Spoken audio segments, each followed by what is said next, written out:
Hello, Unity of Fredericksburg. Hello.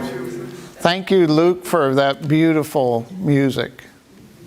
Thank you, Christina, for that beautiful platforming. Thank you, Melvin, for that beautiful soundboard and video and everything else you do. And thanks all of you for coming to spend some time with me today. I am grateful to the bottom of my heart that you've chosen to come here. And hopefully I can give you the value that you've been seeking.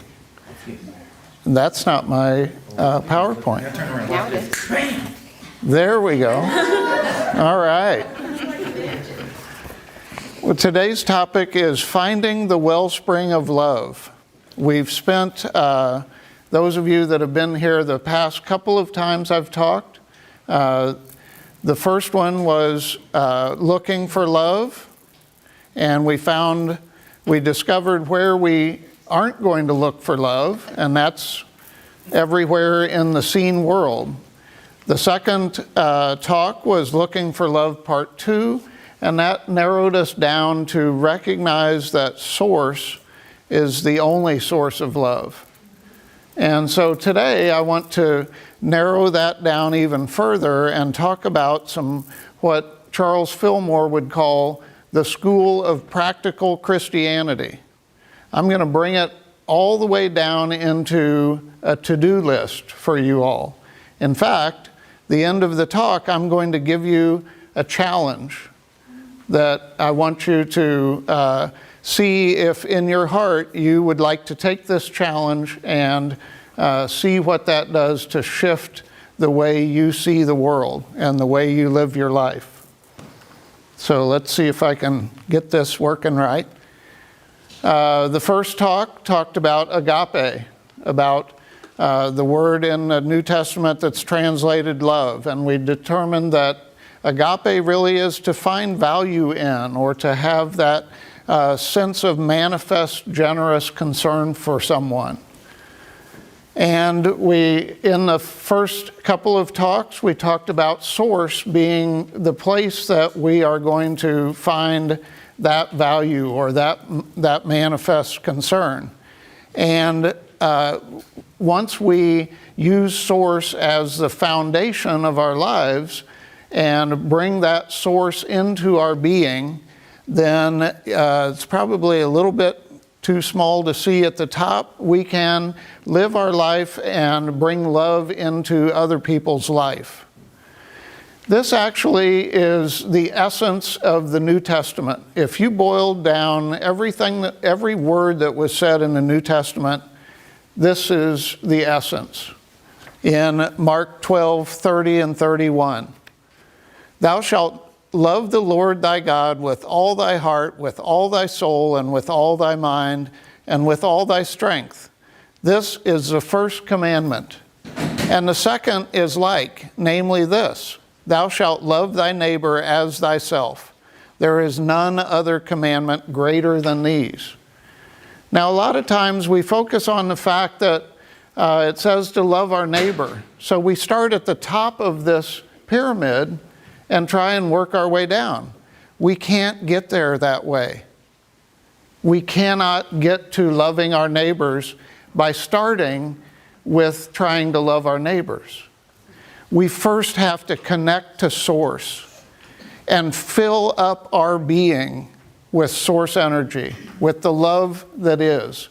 And only after that, only after we've connected to Source and filled ourselves up with Source, can we make that last part of the commandment of loving our neighbors. And so let's talk about the practical ways we do that. I'm going to use excerpts from a book that's pretty famous in the Unity circles. For those of you that are not active Unity members, it's called Lessons in Truth by Emily Cady.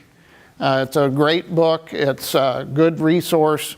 It's actually, when I joined Unity of New York, we did a 8-week program to become a member at Unity of New York, and we did chapter by chapter of that book. It's a fantastic resource. So the other thing we talked about last time was that source of agape, of that love, is comprehensive, consistent, pure, eternal, and ubiquitous. It's all around, all the time, in every place.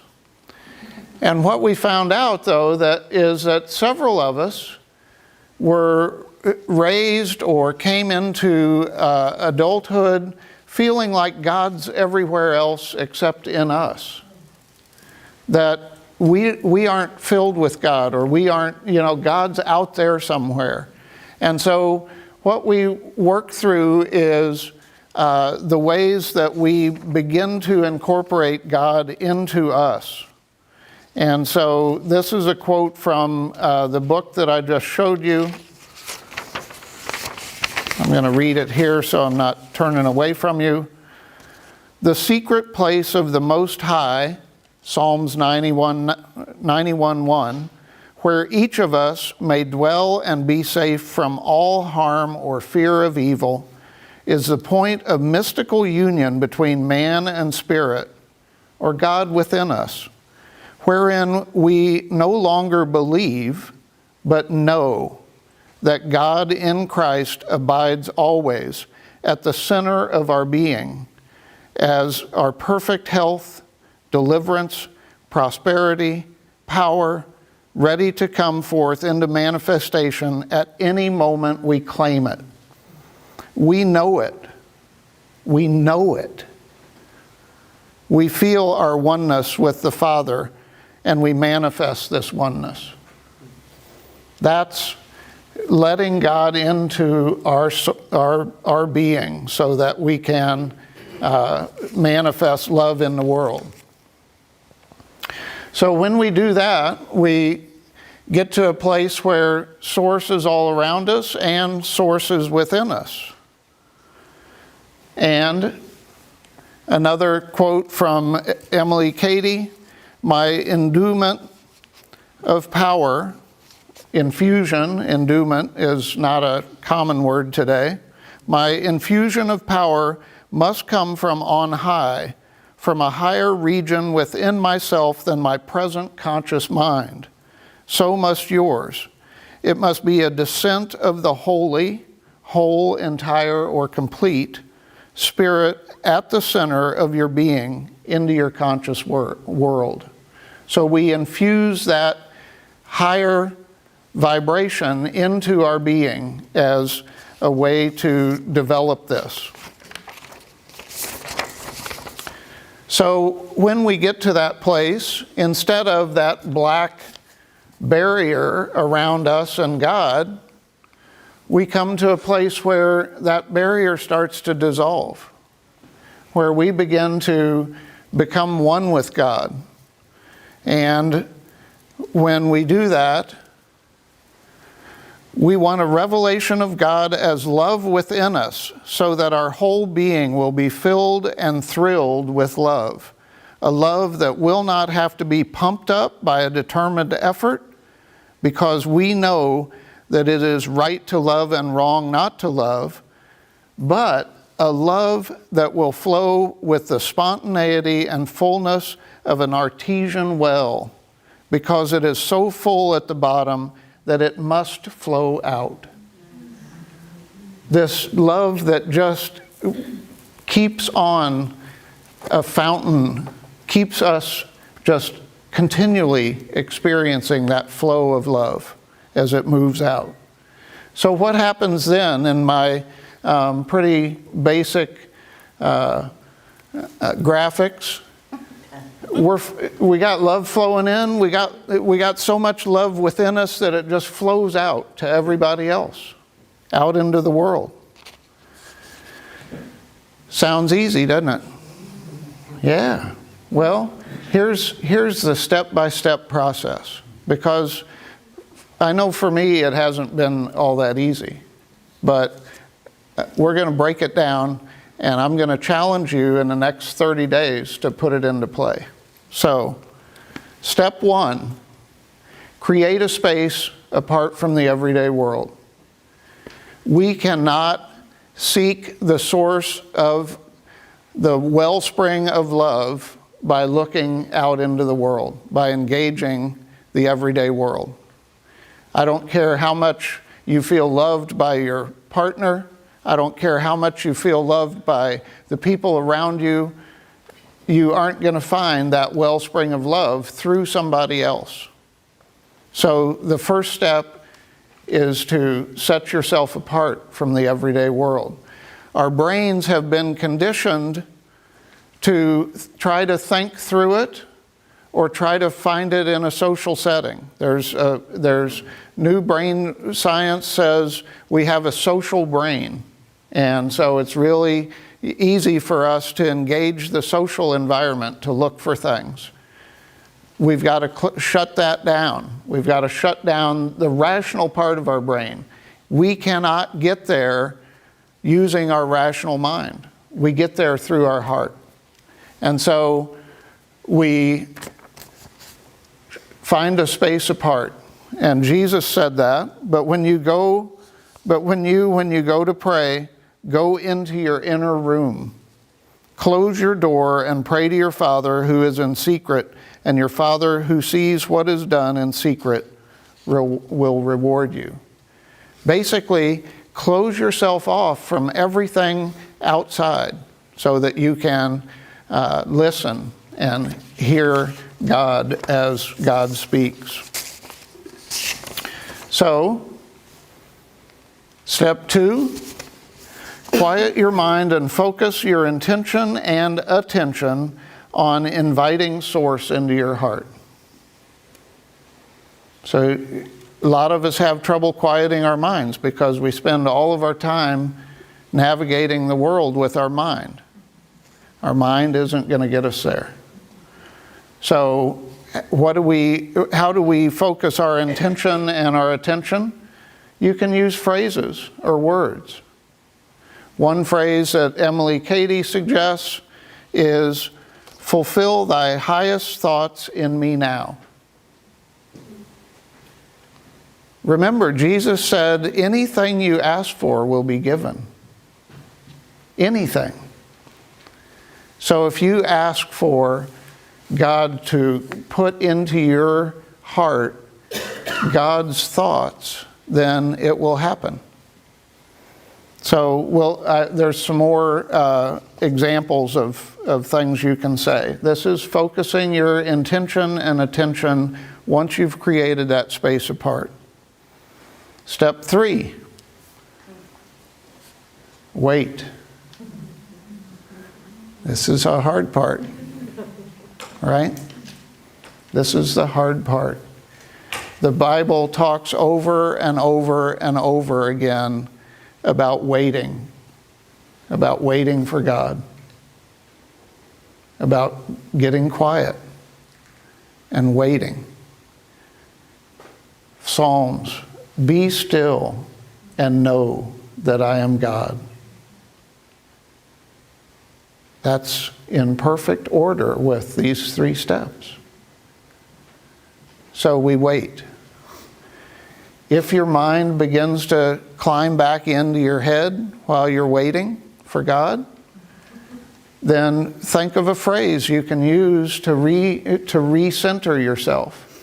This is the same process if any of you were raised in the Catholic tradition. This is the same process as Thomas Keating developed called centering prayer. Same process.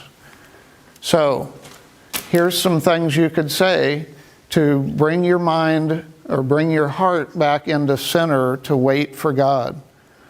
You are now renewing me according to your highest thoughts for me. You are radiating your very self through my entire being. I love that one. I'm going to say that one again. You are radiating your very self through my entire being.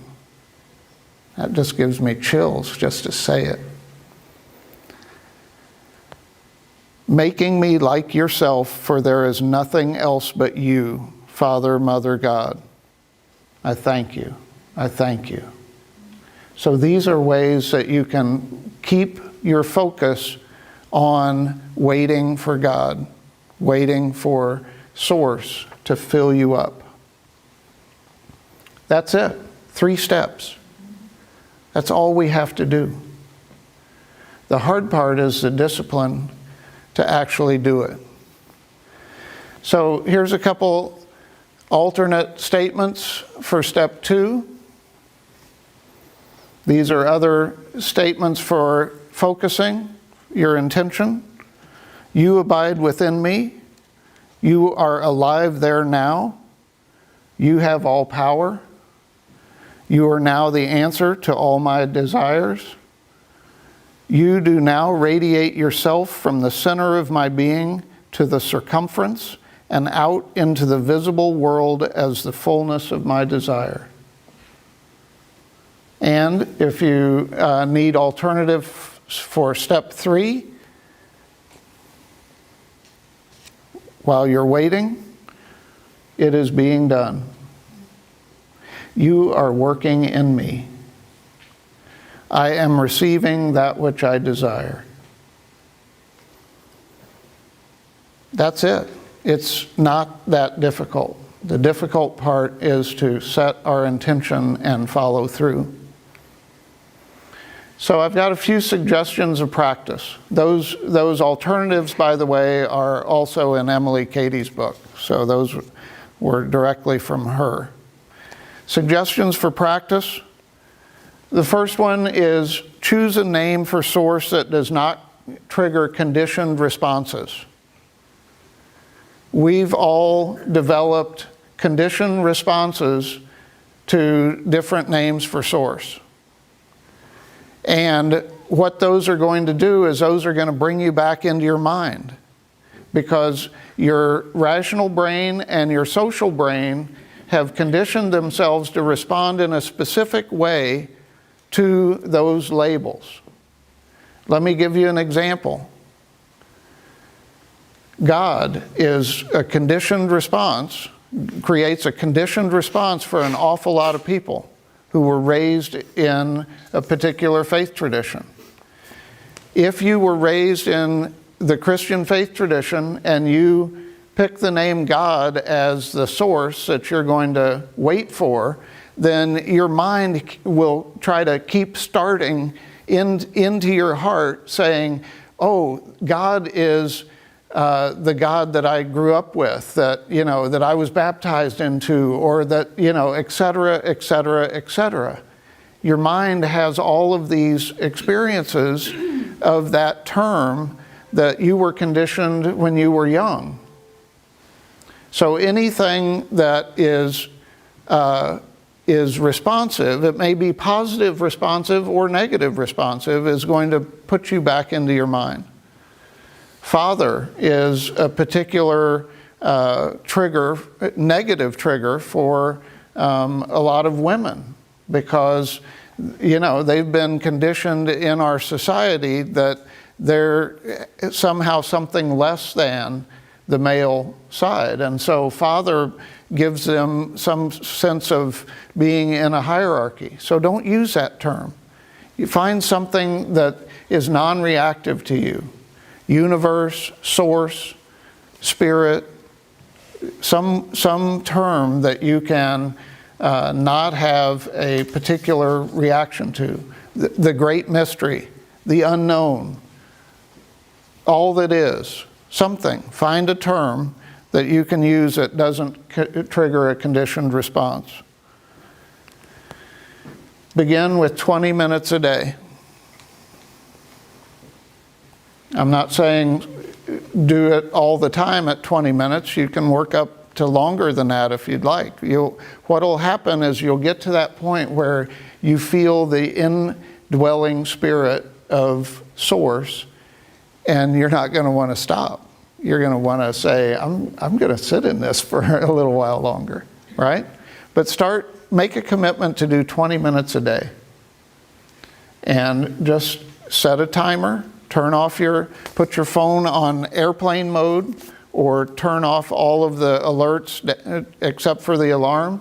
Set your your phone alarm for 20 minutes, set it aside, put it face down so you don't see any flashes or anything going on, and just go through this 3-step process and wait for the infilling of the Spirit of God. Practice daily for a minimum of 30 days. There's brain science research that says habits are formed around 20 to 30 days if you do it every day. So do it for 30 days, and you'll develop this new habit. If you miss a day, start up again the next day. Don't count the day you missed, but just keep counting. You know, it's not a pass-fail exam. It's, you know, just keep at it until you're consistent, until it goes every day. And the last suggestion for this practice is don't use well-known scriptures. Same concept as well-known terms for all that is. If you use a well-known scripture, your brain has already associated all kinds of ideas with it, and it's just going to keep you in your head. So don't use, you know, the Lord's Prayer or the 23rd Psalm. You can find some esoteric scriptures and use something that you're not familiar with. That's often a great way to be inspired. Or you can use another faith tradition. My current favorite is Rumi. Rumi just blows the lid off of my head sometimes with some of the little phrases that he has. And so I don't have any association with that. I wasn't raised, you know, Sufi mystic. I was raised Church of Christ. So it is a way to help me to focus that doesn't put me back into my training, to what I've been trained to do. So here's the challenge. At the back of the room, I've got a clipboard, and it's got first name, last name, and email address. I'm asking you to take the next 30 days and do this challenge. Also in the back of the room are the 6 slides you need that give all the information about step 1, 2, and 3. It's all there. All you have to do is put your name, sign up. If you don't have to sign up, take a handout and do it for 30 days. The next time we're together that I'm speaking is April 7th. That's 36 days from now. That gives you 6 days of skipping, right? 6 forgiveness days. 6 forgiveness days. I'm not here to judge anybody or shame anybody, but I'm here to challenge you to step into this practice. So I'm asking for 20 minutes a day. There's 1,440 minutes in a day. 24 hours times 60. 1,440 minutes. I'm asking for you to commit 20 minutes a day for you to step into the wellspring of love that is within you. 20 minutes divided by 1,440 minutes is 1.38888% of your day. Less than 2% of your day are you willing to commit to finding the wellspring of love that you are, that is there. You've been carrying it since the day you were born. It's time to step into the love that we are. So I'd love for you to join me. If you put your email address down, I promise I'm not going to spam you or send you anything other than the minimum I'll send you is one reminder email that you committed to the Finding the Wellspring of Love Challenge. So let's try it out a little bit. We don't have 20 minutes we can spend, but we've got 6 minutes or so that we'll just move into meditation, and we will see what this feels like just for those brief minutes. So here's, if you need something to focus on before you close your eyes, here's one of my pictures. Take a deep breath, cleansing breath, breathing in, exhaling, and then just return your breath to what feels just effortless. I'd invite you to close your eyes or soften your gaze.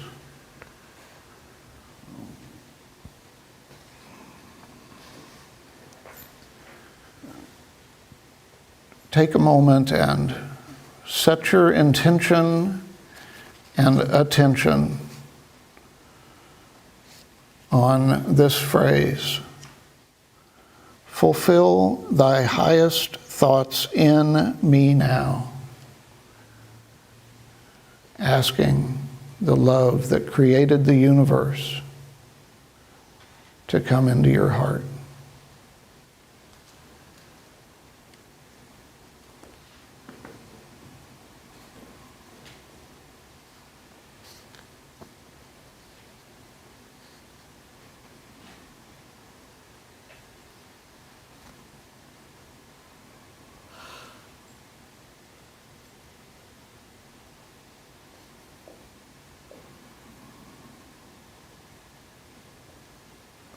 Fulfill thy highest thoughts in me now.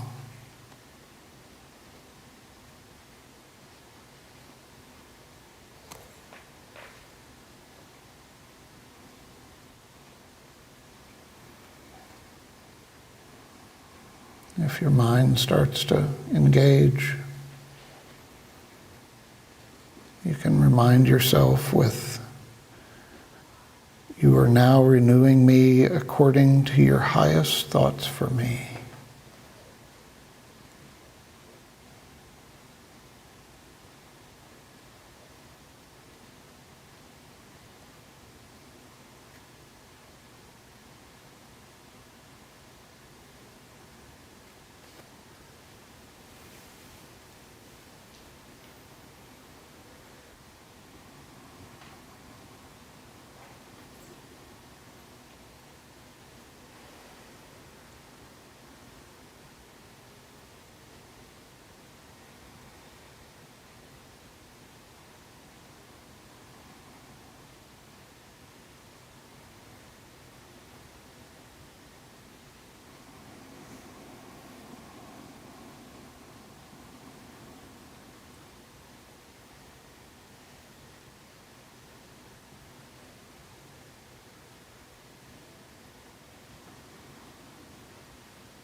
And as we draw our little sampling to a close, if you've accessed that source of love, take a big inhalation of it. Breathe it in. Allow it to fill you.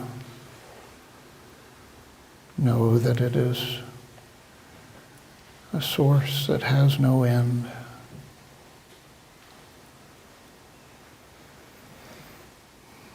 Bring your awareness back to the room. Re-engage your senses. Sense of hearing, sense of smell, sense of touch, sense of taste, and finally, sense of sight. Opening your eyes and seeing the world through the eyes of love.